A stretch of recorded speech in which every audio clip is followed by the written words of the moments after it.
Ernakulam north police സ്റ്റേഷനിൽ ഗർഭിണിയെ ക്രൂരമായി മർദ്ദിച്ച സംഭവത്തിൽ SHO പ്രതാപചന്ദ്രനെതിരെ നടപടി ആവശ്യപ്പെട്ട് കുടുംബം.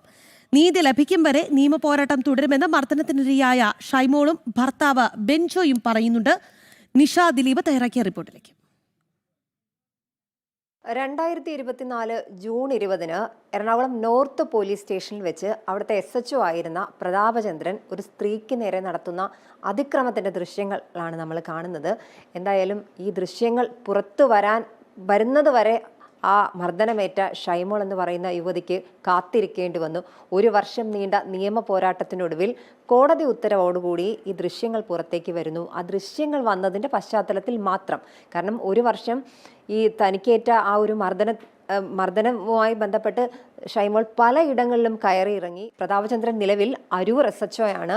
എന്തായാലും ഈ ദൃശ്യങ്ങൾ പുറത്തു വന്നതോടുകൂടി പ്രതാപചന്ദ്രനെതിരെ നടപടി ഉണ്ടായിരിക്കുന്നു. അയാളെ സർവീസിൽ നിന്ന് സസ്പെൻഡ് ചെയ്തിരിക്കുന്നു.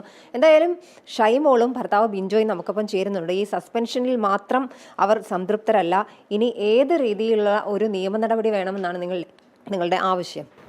അതിനെക്കുറിച്ചൊന്നും നമുക്കറിയില്ല. പക്ഷേ നിയമപരമായിട്ട് എന്തൊക്കെ ചെയ്യാൻ പറ്റുമോ അതിന് വേണ്ടിയിട്ട് നമ്മൾ ഇറങ്ങിത്തിരിക്കും. അത്രത്തോളം മാനസികാവസ്ഥയിലൂടെ നമ്മൾ ഈ 1 വർഷക്കാലം കടന്നു പോയതുകൊണ്ട് എന്തൊക്കെ ചെയ്യാൻ കഴിയുന്നു ഞങ്ങളെക്കൊണ്ട് അതിന് ഞങ്ങൾ ഇറങ്ങിത്തിരിക്കും.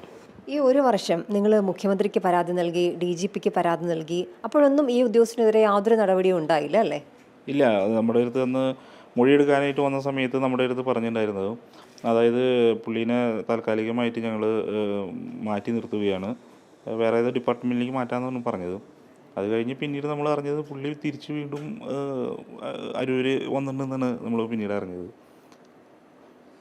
ഇപ്പം അന്ന് ആ പോലീസ് സ്റ്റേഷനിലേക്ക് പോയി, അന്ന് ഒരാളെ മർദ്ദിക്കുന്ന ഒരു ദൃശ്യങ്ങൾ പകർത്തിയതിൻ്റെ ആ ഒരു പശ്ചാത്തലത്തിലാണ് നിങ്ങൾക്ക് അവിടെ പോകേണ്ടി വന്നത്. അന്ന് ഷൈമോള് ഗർഭിണിയായിരുന്നു. ഇക്കാര്യമൊക്കെ നിങ്ങൾ ആ പോലീസ് ഉദ്യോഗസ്ഥനോട് പറഞ്ഞിരുന്നു.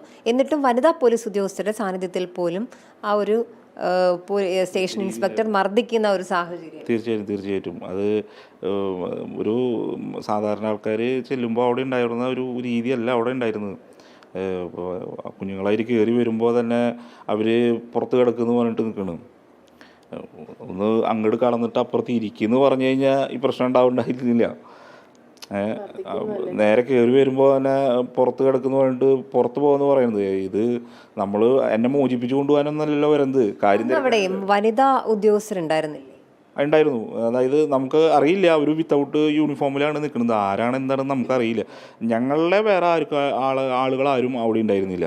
ഞാനും എൻ്റെ ഭാര്യയും മാത്രമേ ഉള്ളൂ അതിൻ്റെ ഉള്ളിൽ, ഞങ്ങളുടെ ആൾക്കാർ. ബാക്കിയെല്ലാം അവിടെ പോലീസുകാരും ബാക്കിയുള്ള അവരാൾക്കാരാണ്. വേറെ ആരും നമുക്ക് ഉണ്ടായിരുന്നില്ല അവിടെ. ഷൈമോള് പോലീസ് സ്റ്റേഷനിൽ അതിക്രമം കാട്ടിയെന്ന് പറഞ്ഞ് പോലീസ് പല രീതിയിൽ പ്രതിരോധിക്കാൻ ശ്രമിച്ചിട്ടുണ്ട്. ഞാൻ അതിക്രമം കാണിച്ചെന്ന് പറയാനായിട്ട് ഞാൻ തോക്കും കത്തിയിട്ടൊന്നും അല്ല അവിടെ ചെന്നത്. എൻ്റെ കയ്യിൽ 2 പൊടി കുഞ്ഞുങ്ങൾ മാത്രമേ ഉള്ളത്. പിന്നെ അതിക്രമിച്ച് കയറി ഒന്നുമല്ല, അവിടെ എപ്പോഴും ആർക്കും കയറി ചെല്ലാവുന്ന രീതിയിൽ ഓപ്പൺ ചെയ്ത് വെച്ചിരിക്കുന്നതാണ്. അവിടെ ചെല്ലുമ്പോൾ തന്നെ ആളെ അടിക്കുന്നത് കണ്ടുകൊണ്ട് ഞാൻ ഉറക്കം നിലവിളിച്ച് കരഞ്ഞിട്ടുണ്ട്. അപ്പോൾ എന്നോട് നാടൻ കളിക്കാതെ പറഞ്ഞ് എൻ്റെ നെഞ്ചത്ത് പിടിച്ച് എന്നെ ഒരൊറ്റ തള്ളുന്നുണ്ട്. അതൊക്കെ ഫുട്ടേജിൽ വ്യക്തമാണ്. അങ്ങനെ തള്ളി കേട്ടപ്പോൾ ഞാൻ ആളുടെ അടുത്തേക്ക് ഓടി ചെല്ലുന്നുണ്ട്. എന്നെ എന്തിനാ പിടിച്ച് തള്ളി എന്തിനാണെന്ന് ചോദിച്ച് ചെല്ലുമ്പോഴാണ് എന്നെ മുഖത്ത് ആഞ്ഞടിക്കുന്നത്. ഈ ദൃശ്യങ്ങൾ ലഭിക്കാൻ നിങ്ങൾക്ക് കോടതിയെ വരെ സമീപിക്കേണ്ടി വന്നു അല്ലേ? അതെ, കോടതിയെ സമീപിച്ചിട്ടാണ് നമുക്കിപ്പോൾ കിട്ടുന്നത്. 1 വർഷത്തിലേറെയായി ഇപ്പം. ഇനിയിപ്പോൾ എന്താണ് നിങ്ങൾ അടുത്ത നിയമപരമായി എന്ത് നടപടിയായിട്ടാണ് മുന്നോട്ട് പോകുന്നത്?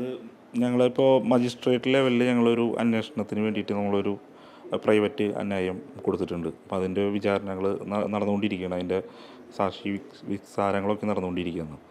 പിന്നെ ഇന്ന് ഇപ്പോൾ ഇവൾക്കെതിരെ പോലീസ് കൊടുത്തിട്ടുള്ള കേസിൻ്റെ ഇതിന് ഹാജരാവണം. ഇന്ന് കോടതിയിൽ 11 മണിക്ക് ഹാജരാവണം നമ്മൾ. അപ്പോൾ എല്ലാം ഫേസ് ചെയ്യണമല്ലോ. അപ്പോൾ കള്ളക്കേസ് കൊടുത്തിട്ട് നമ്മളതിൽ പോയിട്ട് ഹാജരായി കോടതിയെ ബോധ്യപ്പിടിക്കണം. എല്ലാ കാര്യങ്ങളും നിയമപരമായിട്ടുള്ള കാര്യങ്ങളിലെല്ലാം നമ്മൾ ചെയ്യും. കാരണം എന്താ വെച്ച് കഴിഞ്ഞാൽ ഞങ്ങൾക്ക് നിയമപരമായിട്ട് നേരാൻ പറ്റുള്ളൂ, വേറെ വഴികളില്ലല്ലോ. നമ്മൾ സാധാരണ ആൾക്കാരല്ലേ. എന്തായാലും 1 വർഷം നീണ്ട നിയമ പോരാട്ടം. എന്തായാലും ഈ ഉദ്യോഗസ്ഥനെ പ്രതിയാക്കി കേസെടുക്കണമെന്ന് തന്നെയാണ് ഇവരുടെ ആവശ്യം. നീതിക്കായി പോരാട്ടം തുടരുക തന്നെ ചെയ്യുമെന്ന് ഷൈമോളും ഭർത്താവും പറയുന്നു. ക്യാമറമാൻ സന്തോഷ് തിരുമലയ്ക്കൊപ്പം നിഷ ദിലീപ്, ജനം, കൊച്ചി.